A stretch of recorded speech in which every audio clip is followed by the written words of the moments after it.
Hi, everybody. Thank you for joining me. My name is Chin, and I am one of the senior educators with Money Management Educators. We only have a few people on right now, so I'm hoping that a few more get on pretty soon.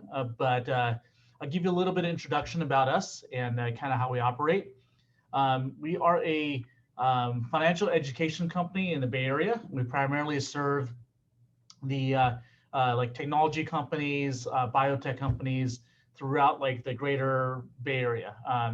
And we know Alan Wong, and that's how we were able to get introduced to you guys today. And the way that we operate is we're fully staffed by full-time financial planners and estate planning attorneys, and obviously real estate professionals.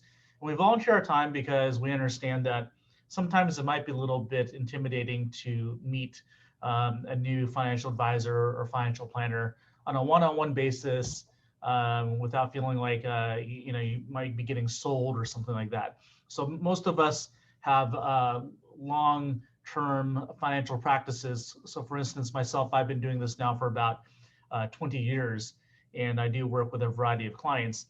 And we honestly enjoy educating people without any sort of strings attached, just because we've been doing this long enough where we have a lot of clients, and we just really like to share the knowledge that we have. So that's the idea of money management educators. And in the event that you do need additional help, then there's also a one-on-one session, personal education session, where you can actually sign up for a webinar, or I'm sorry, like a 1-hour Zoom meeting with us. And we kind of go over your own personal situation in more detail, kind of show you how to apply the knowledge that we learned about today to your particular situation. We'll have you fill out like a short questionnaire, and you can basically complete that, and we'll review that during your meeting. And so that's included on a complimentary basis for anybody that's interested in doing that. So at the end of today's meeting, I'll give you guys a link to be able to go to the website and actually sign up for that. Today, we're going to be talking about tax favored investing, and this is mainly in the areas of being able to, minimize taxes as well as risk. And in regards to tax favored investing, it's important to note that, we could be accumulating a lot of money in our 401k accounts or in real estate or investments, whatever it might be, but the consideration must be made to how do we get that money back out. So in other words, once we get to retirement or once we reach our financial goals, so whether it be like, paying for children's education, saving up for the next vacation home, you need to figure out how are you going to get that money out. And if there's not proper planning in regards to taxes, then it can be a pretty substantial hit. And you may lose as much as 30 or 40% of what you've already, created by, just in taxes alone. The other thing to take into consideration is just the risk element of it. I think that a lot of us are in this situation right now where, we've been seeing the stock market go up double digits now for like 4 or 5 years. And that's kind of become the new norm. Whereas like for someone that's been in the industry as long as I have, it's not the norm. The norm is probably closer to 7 to 8% per year, regardless of how well you actually time the market or how well you actually pick your stocks. At the end of the day, give it a long enough time horizon, oftentimes you can't control those type of things. And that's why you definitely need to consider how do you minimize that risk along the way to be able to reach those financial goals as well. Everything I talk about today is purely educational. I don't have any specific legal or tax advice and no stock picks, but I'll talk about really general concepts that are applicable to everybody. So today's agenda, we're going to talk about kind of the current state of change, or really this is the how tax laws are the way they are today, and how might they change in the future, perhaps like, with some incoming or the administration currently might be looking at some different tax changes. How might that affect you in retirement? Those type of things. We're going to talk about the financial foundation. So really talking about how do you protect yourself in the event something happens. Let's say that unexpected emergency, some sort of catastrophic event or something like that. How do you have the proper types of benefits, whether it be through work or or the, benefits that you purchase or insurance policies that you purchase outside of work. Those are really important to be able to create a really good financial foundation. And finally, we're going to talk about the macro asset perspective, or MAP. And this is really just a diagram or roadmap as to where to place your money and why, in respect to taxes as well as risk. So I'll pause along the way. I don't know if you guys are able to unmute yourself in the current format, but if not, please just send me a chat. I can see that on my second screen, so I'll be happy to answer any questions you guys might have. Or if you're able to unmute yourself, we have few enough people here where I don't mind that. I'd be happy to kind of talk to you guys more on a one-on-one basis. So what is the golden rule of tax law? Unfortunately, taxes don't get simplified. Oftentimes, they're creating band-aids, or creating planning, or with the context of what the current situation is like. So what I mean by that is, a lot of 401k plans, a lot of types of planning that was done, in the 80s and 90s were applicable to very, very high tax rates, right? And they basically created these tax laws to be able to help people take advantage of tax deductions and whatnot. And fast forward to today, where we are today in regards to taxes, whatever the planning was done 20 or 30 years ago doesn't really apply anymore. And so oftentimes as a financial planner, I'm finding myself having to work with different generations that have had different tax planning. So for instance, most of my clients, I have a median age of around 59 years old. So I have clients as old as 92, as young as 22. And the planning that's done for those individuals are very different than, compared to each other. And I think that's really important to note that in finance, there isn't really like a one size fit all for everybody. Regardless of what people say you should do, you have to look at your own individual circumstances to be able to determine whether or not, something actually fits for you. And so that's something to keep in mind, is that, despite what like all the other talking heads out there say, the Susie Ormans or the Dave Ramseys or whatever it might be, the reality is that, they speak to the masses. So their job is to talk to everybody that, the middle America that really, are probably lucky if they can save about 10% of their salary, right? But the reality is, us in the Bay Area, we have a lot more challenging, situations and complications, because we have higher income tax rates, right? Or in California, maybe we have, situations where we can save more money, right? Even if we are only able to save 10% of our money, keep in mind, 10% of what we earn here in the Bay Area is still a lot more than what it would be like in the Midwest. And so that's why we have to be aware of what we're doing. So here's the context. In 2020 versus 2021, tax rates are more or less the same. I think the biggest difference was in 2018 under the Trump tax laws. They basically cut the highest marginal tax bracket from 39.6 down to 37. The other thing they did was that they more or less doubled the tax brackets, so the margins for married couples. So you can see here, for instance, you're in the same tax rate for 32% if you're single at 209 as you are if you're doubling that at 418. Now that's actually something that happened with the Trump tax change. Prior to that, you actually didn't get this doubling effect for tax brackets. You actually only got about 1.5 to 1. And so that's something that is beneficial. Now, I'm not sure what might happen going forward with this particular, situation, but I do know that, one of Biden's proposals is to raise the top marginal tax bracket back up to 39.6, and certain things that like, the deductions, for example, might be going back down again, the standard deductions. But there's other things like that, like child credits and stuff that might help out. And considering that California is a blue state, then it's possible that we might get our state and local income tax deductions, basically back compared to where they were before. Right now, we're only able to deduct the first $10,000 for state and local income tax, which is really not anything, right? So, it is possible that they might bring that back, but on the other hand, you might have higher tax rates. So the reality is that we can't change these things. We can't really affect what happens or what the administration decides or what Congress decides.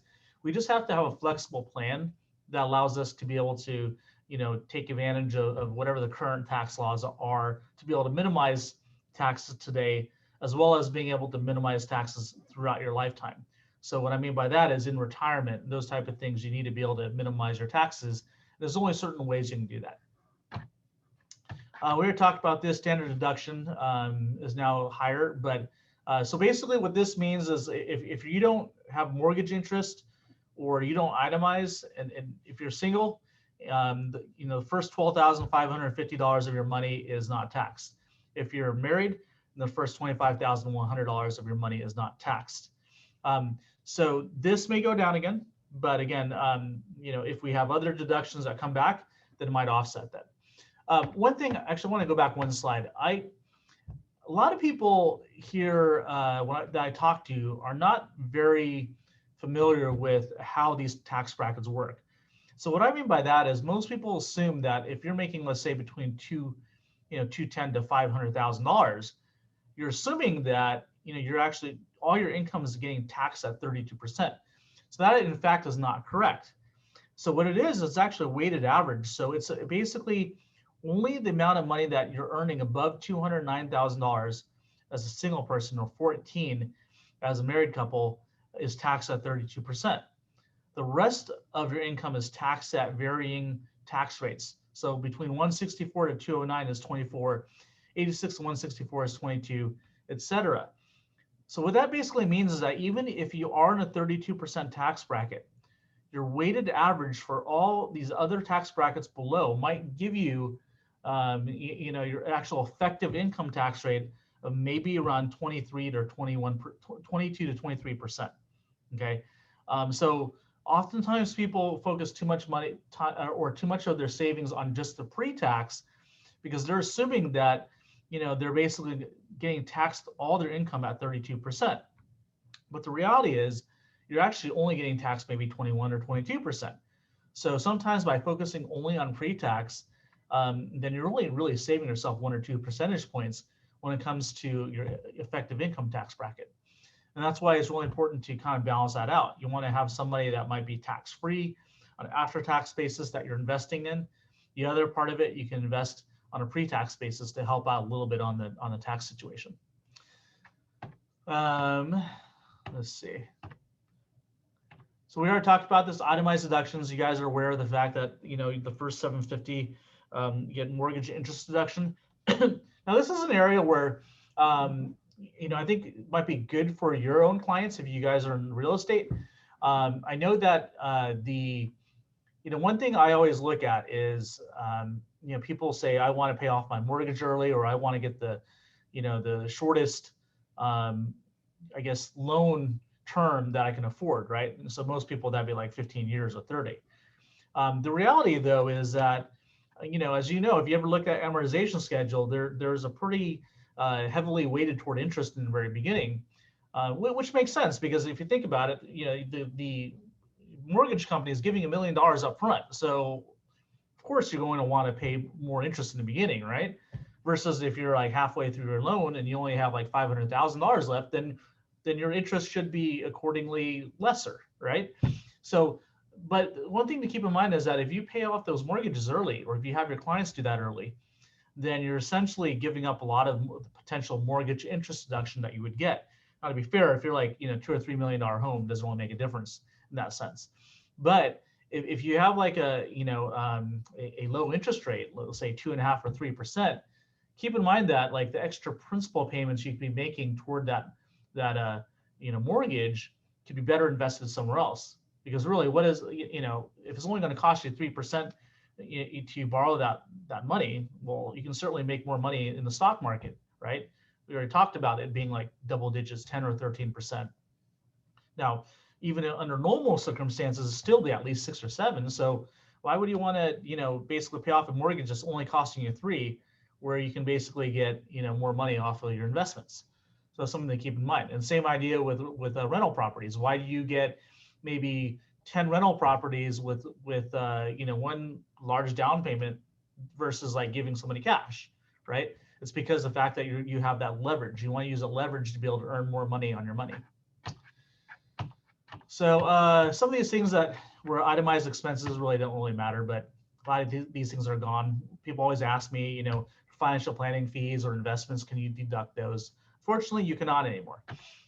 Now, AMT is a little bit of a complex matter. I guess the only thing I would just touch on here is that, you know, if you're making a lot of money, basically the IRS looks at two separate ledgers. One ledger says that we're going to allow you to take all the deductions and all the credits that you would normally be eligible for, and then we take a separate, then we tax you at a certain rate, versus AMT is taking a separate ledger where they're removing all those deductions, and then they're taxing you at a flat rate of 28%.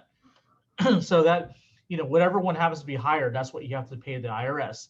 Now, how that applies to us here in the Bay Area, though, is that, you know, for those of you that might have spouses that work in a tech or anything like that, you know, instead of stock options, are oftentimes a compensation plan, especially with startups and stuff like that. They'll give you the opportunity to be able to buy in at a lower price. Keep in mind, though, that, you know, you have to pay AMT tax on the spread between, you know, what you're exercising the options at and what the fair market value is today.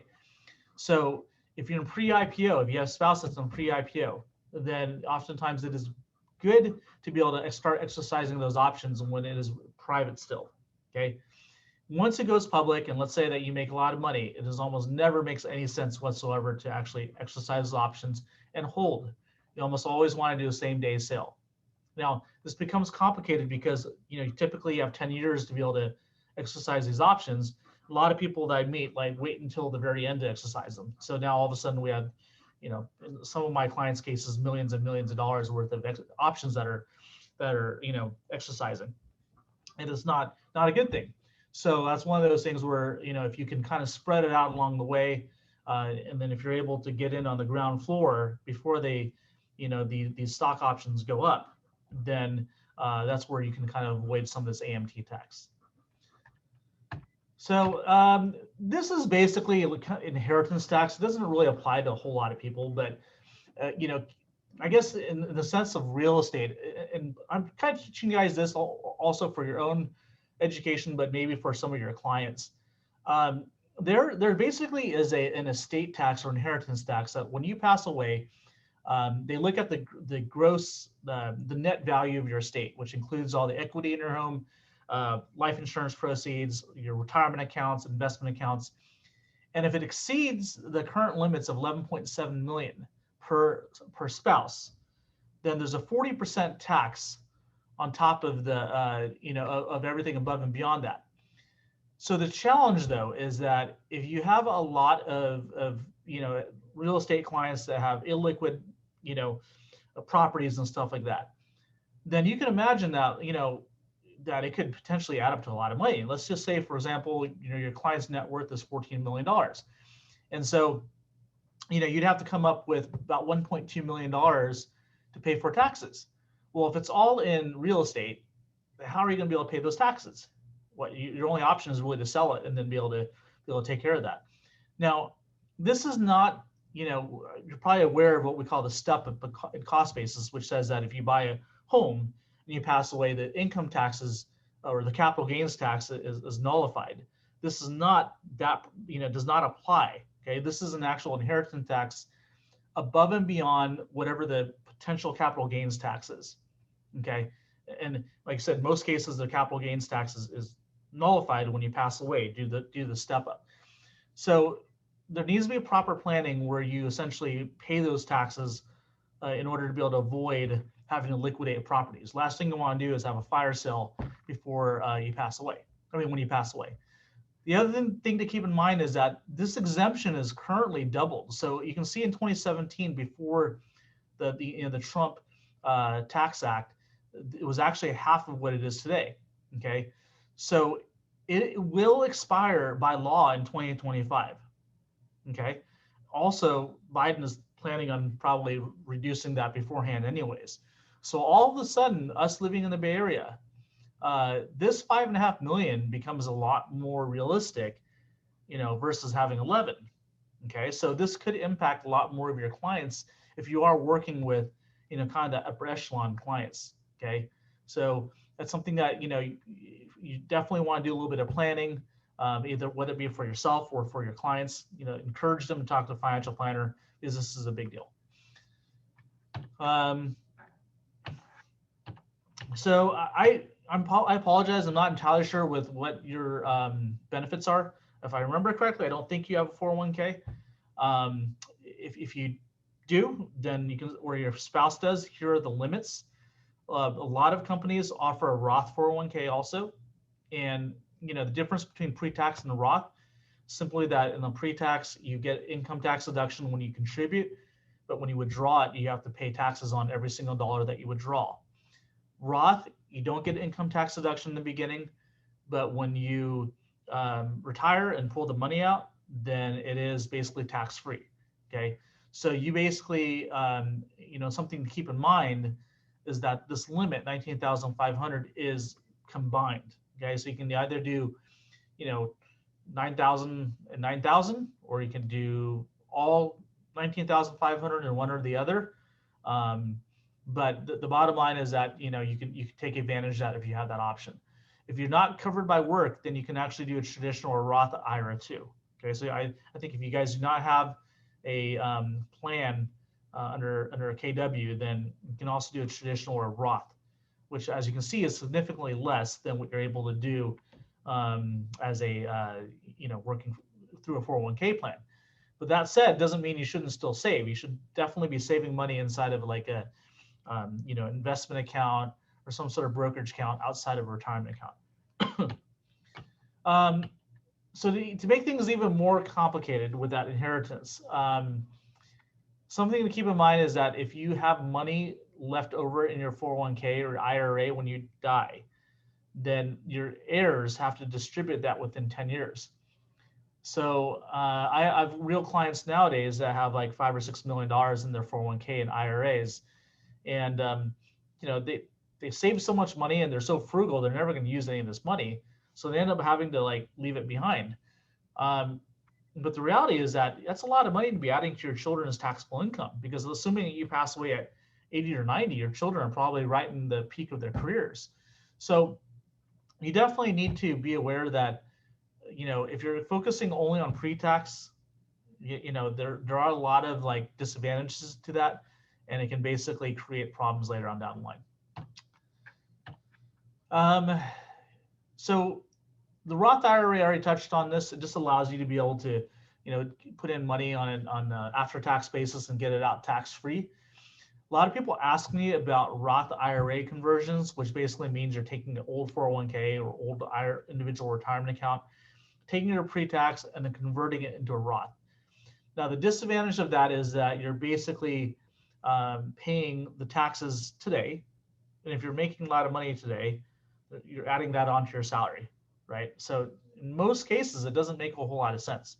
You generally do not want to do a Roth conversion unless you have like less income for that year. Maybe it's your first or second year in retirement and you don't have any other sources of income.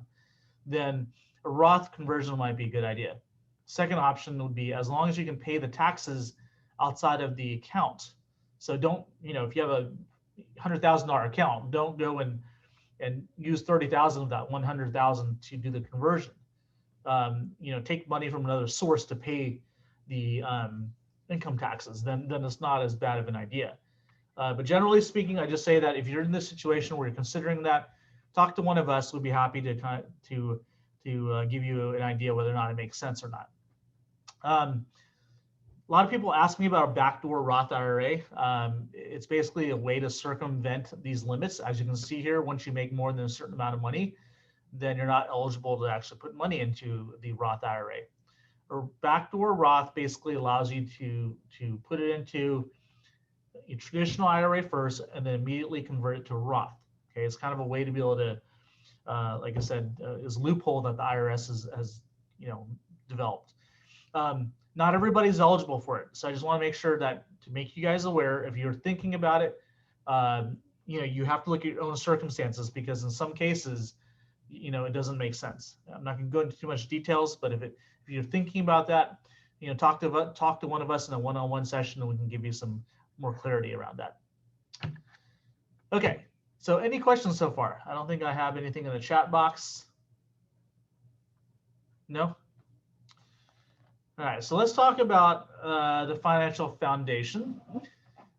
And so when I talk about investments, I like to kind of use an analogy of a house. And the reason why I say that is because, I think it's really important to build a blueprint for your future, right? So, just as if when you're looking to buy a house, you're saying, where do I want to live? Like, how long is my commute going to be? What is the school district going to look like? How many rooms I want? How big of a backyard? Whatever. All those things are really important. But I oftentimes find that people spend a lot more time trying to find their perfect home and plan for that than they will actually on their own retirement. And don't get me wrong, if you're going to live in your home for 10, 20, 30 years, is equally as important. But keep in mind that the retirement is going to last 20 to 30 years as well. So if you don't actually plan ahead of time, that's not a good idea. So you want to start with the end in mind, start defining what your goals are, and then create an action plan or specific investments to be able to meet those goals. Don't do the opposite. Don't go out there and start investing in Bitcoin and this and that without really having any particular reason, okay? You always want to start with the end in mind first. So, So typically what we look at for this particular model, the asset allocation or your investments is really where the house is, and the foundation, excuse me, foundation is risk management. So this is talking about like the insurance policies, any sort of written instructions that you want to have in the event that you pass away or anything like that. So first off, with health insurance, again, I don't have any idea what your particular benefits are, but if you do have health insurance, you generally, if you're younger, want to get a higher deductible plan and put the difference into a health savings account. So health savings account allows you to basically invest the money, and you can invest in mutual funds and things like that, and you can use the money later on in life when you do have a much bigger medical event, or even in retirement, you can actually take it out, similar to how you can do in the IRA. Okay, so if you're younger and healthier, go get a higher deductible plan with a health savings account. And then, if you're older, then maybe you get one of those lower deductible plans with a higher monthly premium. Okay. Long-term care insurance, this basically is one of those things where if something were to happen to you and you lose the ability to kind of do your day-to-day living, so that's literally like walking, bathing, getting dressed, eating, if you start losing your mental faculties, then long-term care insurance essentially pays for that, pays for the care, okay? Pays for the care of whether it's in a facility or whether or not you have someone come into the home. Now, this may not apply to you guys if you're all young, but keep in mind that might be something you might want to look for your parents. It is pretty costly if you don't have it pre-planned, because typically, like full skilled nursing costs like $120,000 to $150,000 a year in the Bay Area. It's a lot of money. It's even more money if you have someone come into the home to take care of you. So long-term care insurance allows you to be able to prepay, the care for pennies on the dollar. Okay, the earlier that you buy it, then the more benefits you'll get in the long run. Auto insurance and homeowners insurance, we're primarily worried about making sure that you have enough coverage to cover your, all of your assets. So if you have like a lot of investments, things like that, you don't want to get sued for something that happens to you. Okay, if you get sued, make sure that your coverages are high enough to be able to cover your assets. Most cases, the coverage is relatively limited. I think the most you can get is like $500,000. So that's why you get umbrella insurance, which usually covers $1 million to $3 million above and beyond what your actual liability coverages are on your auto insurance, okay, on your homeowners insurance. If you get sued by a renter or something like that, then that basically helps you cover that. And the extra $1 million to $2 million is relatively cheap. It's usually about $50 a month or something like that to be able to get that. Emergency savings, we usually recommend about 3 to 6 months of your living expenses inside of a savings account. Okay. If you have more than that, it's probably too much. If you have less than that, then you may not be able to, be able to pay for that deductible I was talking about earlier. You may not be able to, cover your income for a couple months if you lose your job. So that's why you want to have that emergency savings in there. Debt management, I already kind of touched on this a little bit earlier. When should you pay off your home? Whether or not you want to pay off your car or pay for it in cash, whether it's student loans, whatever it might be. I think it's all dependent upon what the interest rate of that particular loan is. If your interest rate on the loan is probably 4 or 5% or higher, then pay it down. Work on paying down your debt first. If it's lower than that, then you can probably take the difference and actually buy investments with it, because investments will actually outperform the cost of those loans. So, that's how I generally view debt management. And the way I look at it is this: is you have like huge companies like Apple and General Electric, and they go out and borrow money, even though they're strong companies. They borrow money because the cost of the loans are so cheap right now. They have a better. They'd rather. With publicly traded companies, they'd rather borrow money from a bank than actually issue additional equity. They don't want to have more people own their shares and dilute the value. They don't like that idea. They'd rather just borrow money.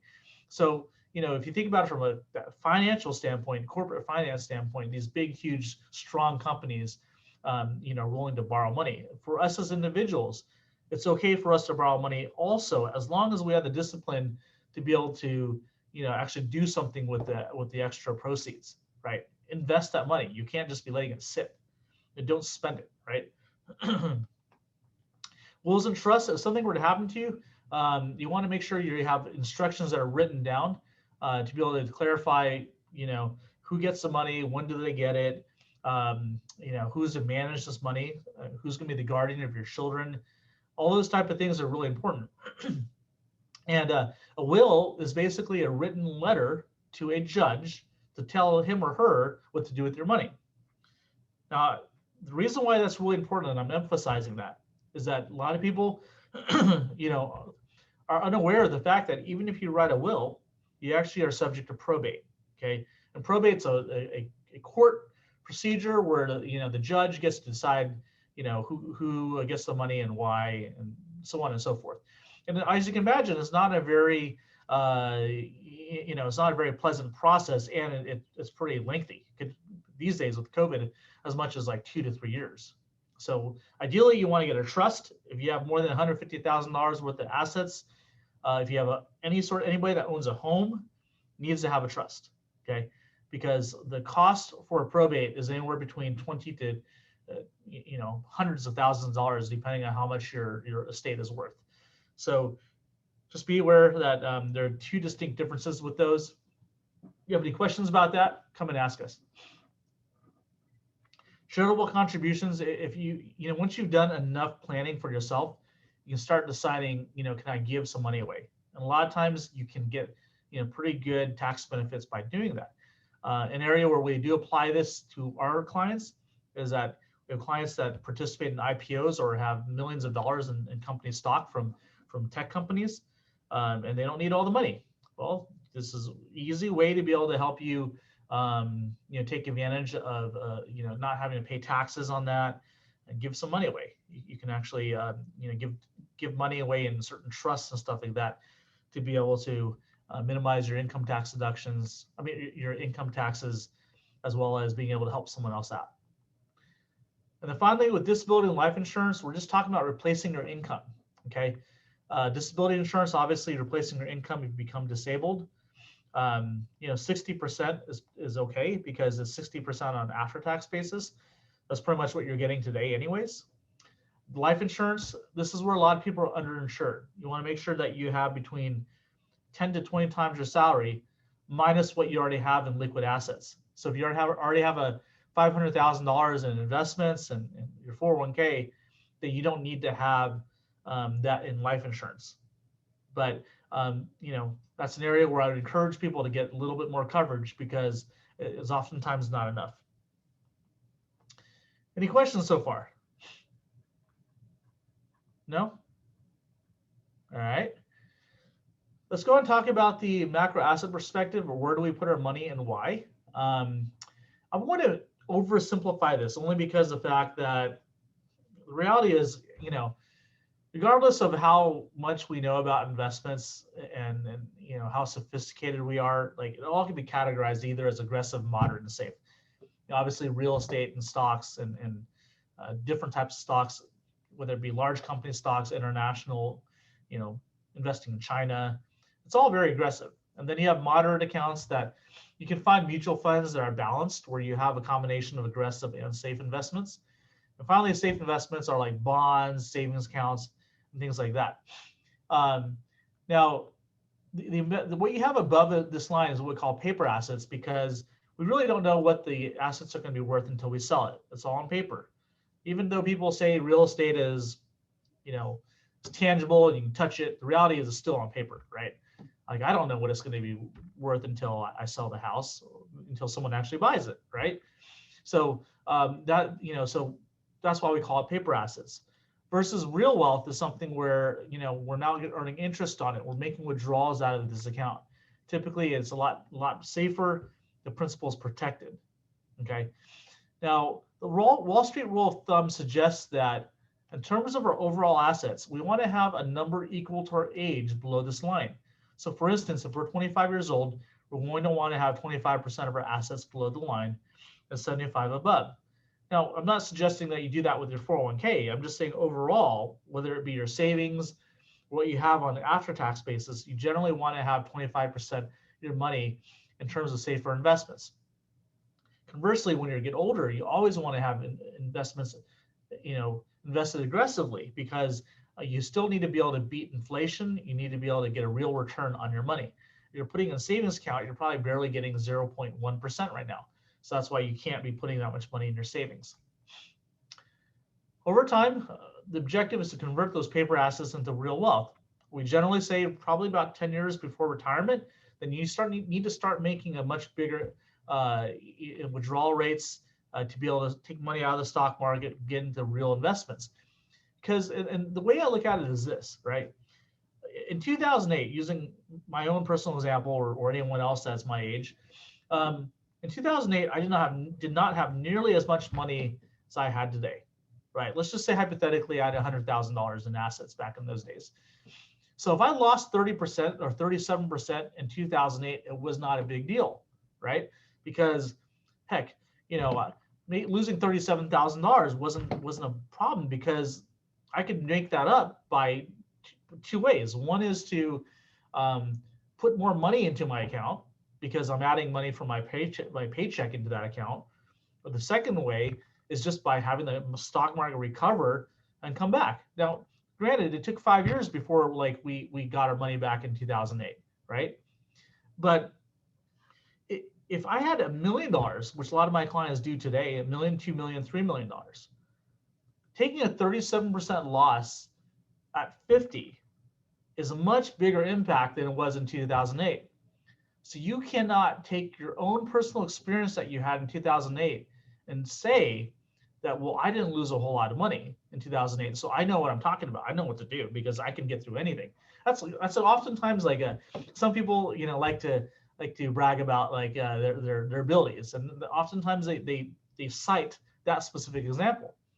And I tell them, well, what's the difference between 37,000 and 700,000? Well, the difference is 37,000 is probably less than a third of your annual salary, whereas 900,000 is basically 3 to 4 years of your salary. Is that really equivalent? No, right? So as you get older, those stock market crashes, basically make a much bigger impact. So you have to be aware of the fact that the mathematics, the percentages, and everything are the same, but the impact to you, how you feel personally, is much different, and you no longer have the time to actually be able to get that money back.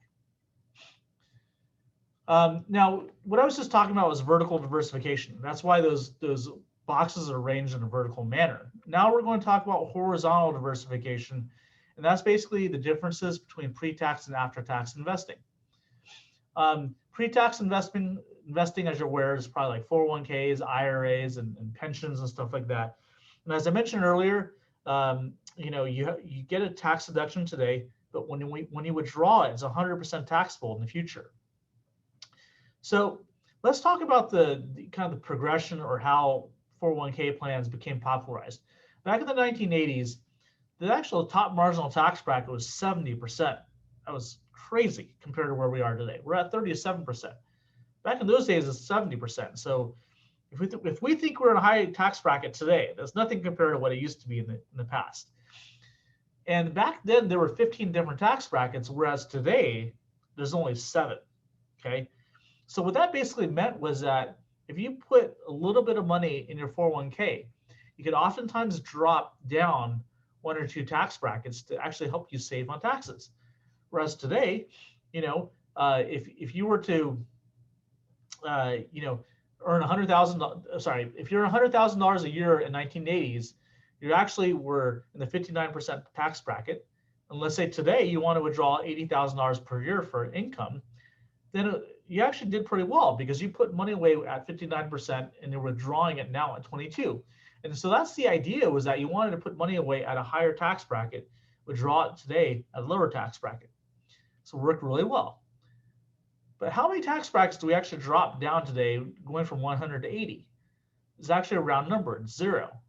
So basically the margins are a lot wider now. Like if putting money away into your pre-tax account doesn't always necessarily drop you down into a different tax bracket. So it doesn't necessarily help.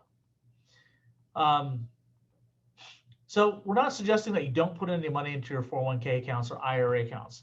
We're just saying that you have to have more diversification from pre-tax versus after-tax investing. So in retirement, the idea is that you don't want to look at things like nest eggs. I hate looking at something like, those retirement calculators that say, I need to have $3 million in retirement. Like once I get there, I'm perfectly fine. Like that doesn't really work that way. Like in retirement, you're withdrawing money. So who cares how much money you have? It's about how much money can your account actually generate for you. So if I did not do any proper planning and I did all my investing in the pre-tax area, then that income would be 100% taxable. And I don't know what tax rate I'm going to withdraw it at later. It could be 22% or it could be 35%, really depending upon the whim of the government. So we can't control that. That's why we have to be aware that the only way to fix this, so we pay a lower tax bracket, is to diversify our income. And maybe half of our income is now coming from pre-tax, and that's getting taxed at 12%. And the other half is getting taxed at 0.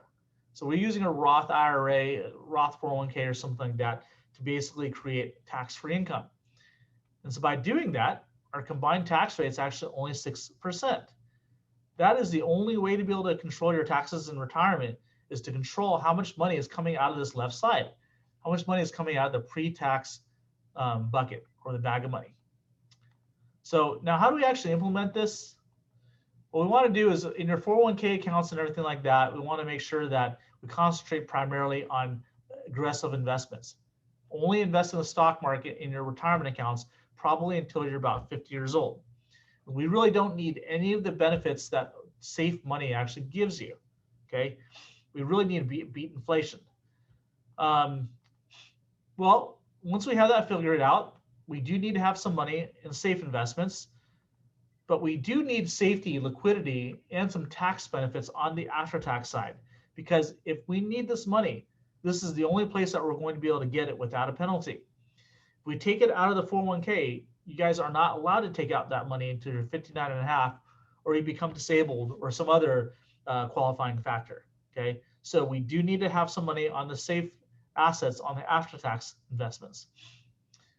So there's 2 things that we like for higher income earners. One is tax-free municipal bonds, which basically are bonds that give you 4 to 5% per year, federal and state tax-free. So and also cash value life insurance, which is basically life insurance that allows you to build equity in it. It's very similar to like buying a house, but the difference between cash value life insurance and other types of investments is that it's tax-free. Okay, and it also gives your children a death benefit if something were to happen to you. So that's important to have as well. Historically speaking, you made about 4 to 5% in this particular account, but it's really equivalent to 7 or 8, depending upon what your tax bracket is.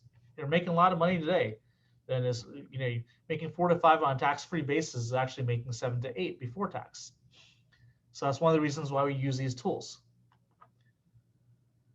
All right, and then on top of that, we do want to have other types of investments: stock market, real estate. If your spouse works for a tech company, take advantage of that employee stock purchase plan. There's RSUs, sell those along the way, restricted stock units. Something to keep in mind, I oftentimes have arguments about, whether or not real estate is better than the stocks or not. I'm not here to kind of argue that. I think that, especially you guys know as well as I do, that it's correlated, right? At the end of the day, when the stock market is doing well, real estate has a tendency to do well too, and vice versa, right? And when the real estate market crashed in 2008, the stock market crashed too. Okay, and right now all the housing values are up because tech stocks are up, right? When Apple, Amazon, and all those big companies made like 50-60% last year, made it a lot easier for people to get a down payment and then buy their home. So the important thing that I'm trying to make is that whether or not you believe that the stock market or real estate is better than the other, you have to balance that out. So if you have already a lot of real estate, then it honestly doesn't make a whole lot of sense to be investing in the stock market, especially on the after-tax side. You do want to, basically have a safe, uncorrelated asset, down the bottom right here, tax-free municipal bonds or cash value life insurance. Because if the stock market were to crash, I'm pretty sure the real estate market is going to also follow, right? Maybe not crash significantly, but the bottom line is you don't want to take losses, and it becomes a lot harder to sell it, as you know, right? As inventory increases, everybody has their choice as to what they want to buy, right? So that's why you do need to have, some other type of investment that is uncorrelated with that. So basically, the bottom line is this. I'm not going to talk about this, but if you have anybody that is, with ESPP, if you have a spouse that works for a company, talk to us about this, because it's something that we always encourage people to sell their stock purchase plan along the way, just because you basically almost get a guaranteed 17% return no matter what, as long as you're not subject to like blackout or something like that. So that's one of those things where you want to sell that along the way to diversify, as well as being able to lock in your gains. So generally speaking, we recommend about a 50-50 ratio between pre-tax versus after-tax. If you're younger, we actually suggest that you probably do more in after-tax. And this is because, you're in your highest earning years, right? If you're in the beginning of your career, you're not going to be like paying a whole lot of taxes anyways. Your tax bracket's only going to go up from there, right? So that's why we don't, and maybe you might have another financial goal like buying a house. So you don't want to be tying up all your money in your 401k account. You want to be able to put more money into the after-tax side, okay? Because it's more accessible.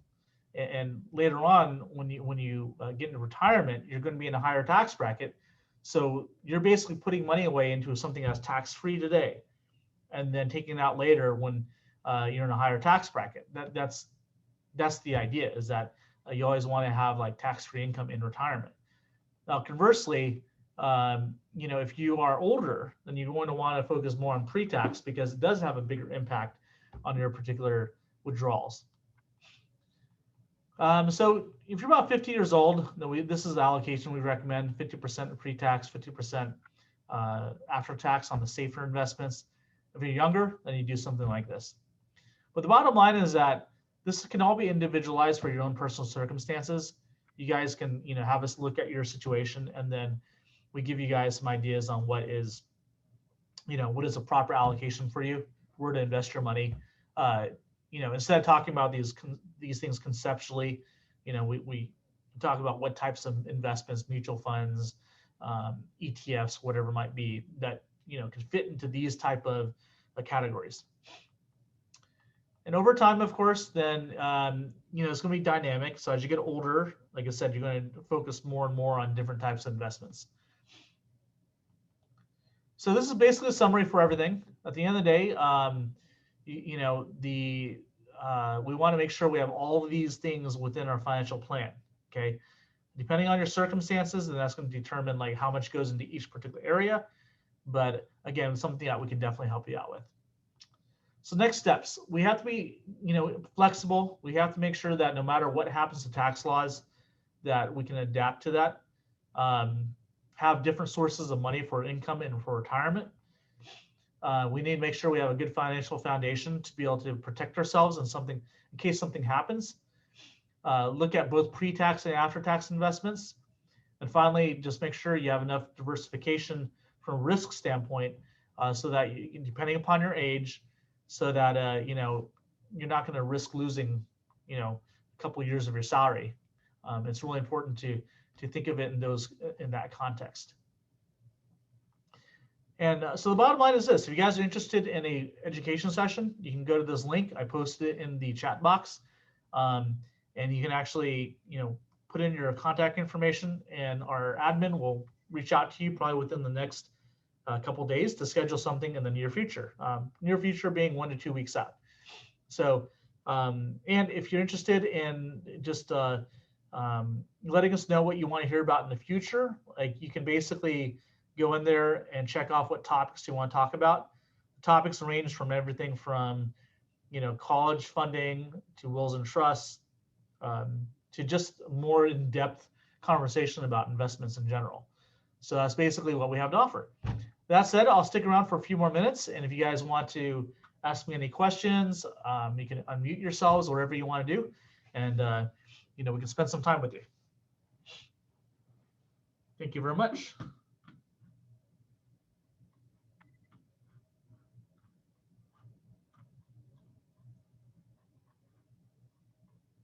Any questions? I have a question regarding life insurance. Mm-hmm. Were you referring to like whole life? So there's different types of life insurance. We are talking about permanent life insurance, and there's basically two ways to do that. One's whole life and one's universal life. Mm-hmm. The bottom line is that with any sort of life insurance that provides cash value, it has to be funded properly. So, mm-hmm. You can't buy like a universal life policy and with a high death benefit and low premium. That's not going to give you a very good return on your money. Basically, with life insurance, you want to buy the least amount of death benefit with the highest amount of premium, and that basically makes it so that your cost of insurance is very minimal, and the rest of it goes toward the actual investment component. Got it. Thank you. You're welcome. Do you have any providers that you recommend? There's a lot of great providers out there. Whole life, like there's New York Life, there's Northwestern Mutual, Mass Mutual. Those companies are mutual companies, so they generally perform better than other companies with their cash value growth. Universal life policies, there's a lot of different companies out there. AXA, I think that again, it depends on your own circumstances. That goes beyond what we talk about today, and also even in our personal education session, we don't go into that much detail. But should you do need additional help after the personal education session, then we do make ourselves available as actual planners too.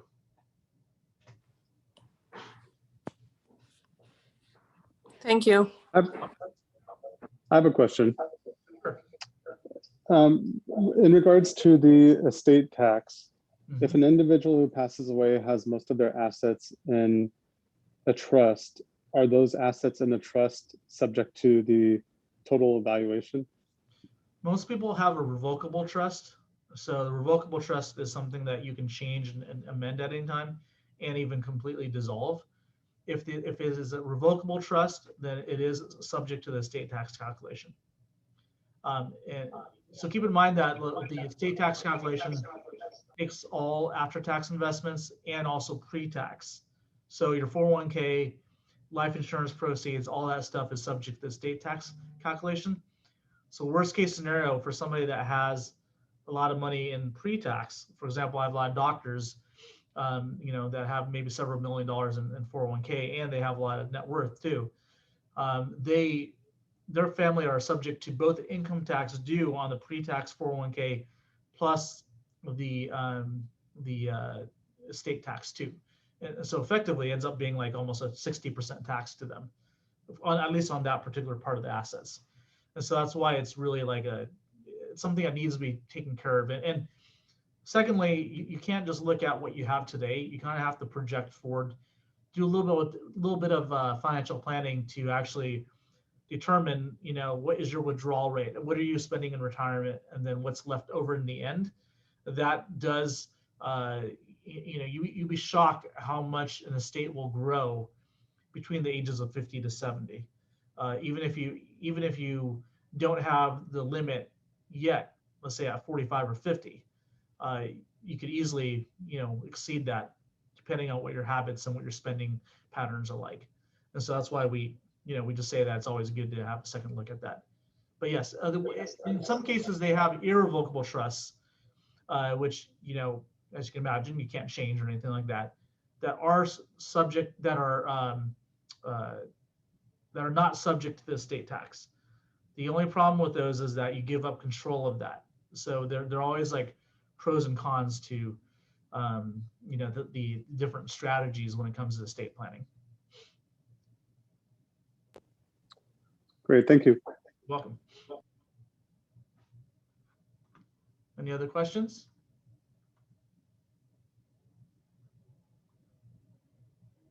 No? Well, thank you all for your time. And again, if you'd like to schedule a meeting with one of us, please go to the website and we'll be happy to do something for you. You guys have a good rest of your day and have a good weekend. Hopefully you won't be too hot. Where I'm at, it's going to be 112, so I am not looking forward to that. See you guys. Thank you very much. Bye. Thank you. Bye.